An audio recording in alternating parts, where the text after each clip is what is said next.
Nyo, 'pag nanay ka na, dapat madiskarte ka pagdating sa mga ganitong bagay. Oo, mahirap talaga 'pag wala kang sariling pera, tapos nasa bahay ka lang, wala ka pang pera. Iba kasi yung nakasanayan natin yung dalaga tayo, 'di ba, 'pag may sahod tayo, nati-treat natin yung sarili natin kasi may sarili tayong pera. Pero 'pag nanay ka na, hindi na gano'n, be.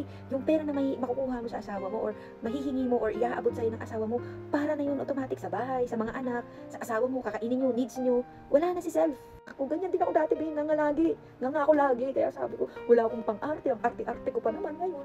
Simula nang anak ako, nag-iinarte na ako, siyempre. Ewan ko kung ako lang to, siyempre, kailangan kong alagaan din yung sarili ko. Siyempre, ano yung pang-arte ko, meron yung pambili ko, pang-shiin ko. Mga pang-parcel ko, alam mo, gano'n. Alam mo, yun ang anak ako, ang dami kong insecurity sa katawan ko. Katulad yan, nagkakatas wala mag-affiliate. Ito nga pala yung brand ko, sa TikTok ko, pumunta ka sa TikTok shop ko, nag-affiliate ako, ayun. Paano ko bibilihin niya kung hindi ako magtatrabaho, bibilang ako ng partner ko na hindi. Kailangan mo yan para sa self ko. Ayan, effective na nga pala yan, di ba, nakaupo tayo. Pero, ayun ang aking tummy, di ba?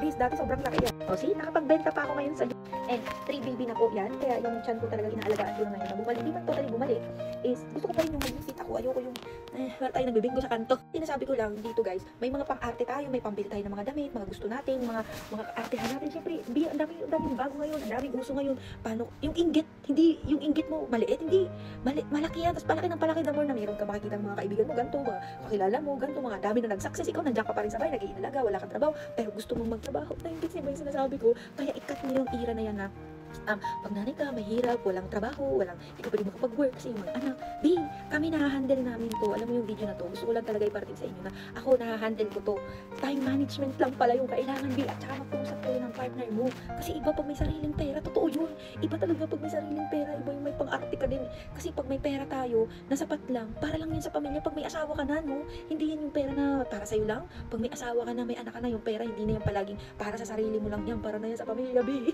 Ay, naku, mahaba na to, mamaya naman.